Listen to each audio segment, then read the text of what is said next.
మహాదేవ శ్రీమాత్రే నమః. Welcome to our channel.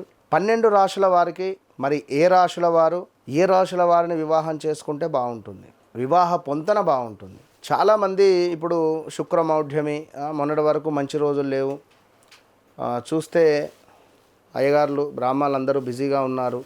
So నా వద్దకు కూడా చాలామంది ఈ యొక్క మనకు మా కూతురుకు ఈ సంబంధం వచ్చింది, సెట్ అవుతుందా కాదా అనే విధంగా ఒక్క మ్యాచ్కు 5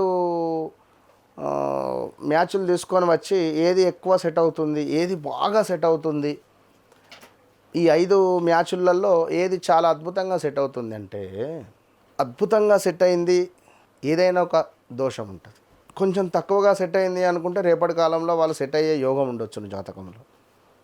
అవి వ్యక్తిగత జాతకాన్ని 1-2 సార్లు మనం చూస్తే అర్థమవుతుంది. చాలామంది ఇప్పటికీ కాల్స్, డైరెక్ట్ అపాయింట్మెంట్స్, చాలా అంటే చాలా సంతోషము. అందరూ కూడా మీ ఇంట్లో మనిషిలాగా ఆదరించేటువంటి మీకు అందరికీ కూడా అమ్మవారి శుభ ఆశీస్సులు. ఇక్కడ నేను చాలా కష్టపడి ఈ యొక్క విషయాలను చెప్తున్నాను. 12 రాశుల వారికి వివాహాలకు సరిపడే లిస్టు ఇది రాసి పెట్టుకోండి. మీ కూతురు కానీ మీ కొడుకు కానీ ఏ రాశి, సో వచ్చినటువంటి రాశులు ఎవరు అనేది చూసుకోవడం ద్వారా మనకు బాగుంటుంది. సో ఇక్కడ ముఖ్యంగా మేషరాశి వారికి సింహరాశి, ధనస్సు రాశి, మిథున రాశి, కుంభరాశి, తులారాశి బాగుంటుంది. మేషరాశి వారికి సింహరాశి, ధనస్సు రాశి, మిథున రాశి, కుంభరాశి, తులారాశి. వృషభ రాశి వారికి కన్యా, మకరము, కర్కాటకము, మీనము, తుల. మిథున రాశి వారికి తుల, కుంభము, మేషము, సింహము, ధనస్సు. కర్కాటక రాశి వారికి వృశ్చికము, మీనము, వృషభము, కన్యా, మకరము. సింహరాశి వారికి మేషము, ధనస్సు, మిథునము, తుల, కుంభము. కన్యా రాశి వారికి వృషభము, మకరము, కర్కాటకము, వృశ్చికము, మీనము. తులారాశి వారికి మిథునము, కుంభము, మేషము, సింహము, ధనస్సు. వృశ్చిక రాశి వారికి కర్కాటకము, మీనము, కన్య, మకరం, వృషభం. ధనస్సు రాశి వారికి మేషము, సింహము, మిథునము, తులా, కుంభం. మకర రాశి వారికి వృషభ రాశి, కన్యరాశి, కర్కాటక రాశి, వృశ్చిక రాశి, మీనరాశి. కుంభరాశి వారికి మనకు మిథునము, తుల, మేషము, సింహము, ధనస్సు. మీనరాశి వారికి కర్కాటకము, వృశ్చికము, వృషభము, కన్య, మకరం. విన్నరా? ఇవి 12 రాశులలో కూడా మీరు ఎక్కడికి వెళ్ళకుండా ఓకే ఈ సంబంధం వచ్చిందా మీరు గుడ్డిగా ఫాలో అయిపోవచ్చును.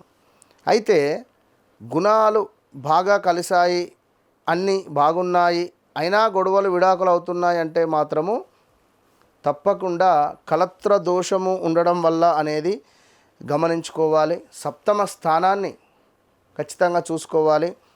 ఎందుకైనా మంచిది మీకు దగ్గరలో ఉండేటువంటి పురోహితుని దగ్గరికి అయితే వెళ్ళి సప్తమ స్థానంలో ఏముంది అనేది కూడా చెక్ చేసుకోండి.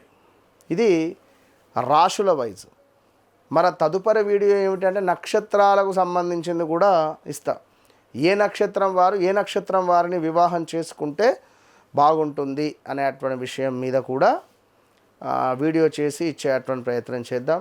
ఏది ఏమైనప్పటికీ కూడా మన జాతకంలో సప్తమ స్థానము కానీ లేదా పంచమ భావం కానీ లేదా 12వ భావం కానీ కొంత శుభగ్రహాల దృష్టి ఉన్న ఈ గ్రహాలకు సంబంధించినటువంటి దశ అంతర్దశలు వచ్చిన వివాహాలు జరిగే ఛాన్సెస్ ఉంటుంది. మరి అష్టమ భావానికి సంబంధించిందో షష్టమ భావానికి సంబంధించిందో అయితే గొడవలు అయ్యే ఛాన్సెస్ ఉంటుంది. సప్తమ స్థానంలో రాహుకేతువు కానీ, సప్తమ స్థానంలో రాహువు సూర్యుడు కానీ, అదేవిధంగా కేతువు సూర్యుడు కానీ ఉంటే జాతక గ్రహణ దోషణంగా చెప్పడం జరుగుతుంది. శనేశ్వరుడున్న తండ్రి లేని సంబంధాలు వచ్చే ఛాన్స్ ఉంటుంది. శుక్రుడు ఉంటే విపరీతమైనటువంటి ఫంక్షన్స్, గోల చాలా రిచ్ వారు వచ్చే పరిస్థితి ఉంటుంది. సో ఇట్లా ఉండేటువంటి పరిస్థితి. సో 1-2 సార్లు చూసుకొని ముందుకు వెళ్ళండి. All the best.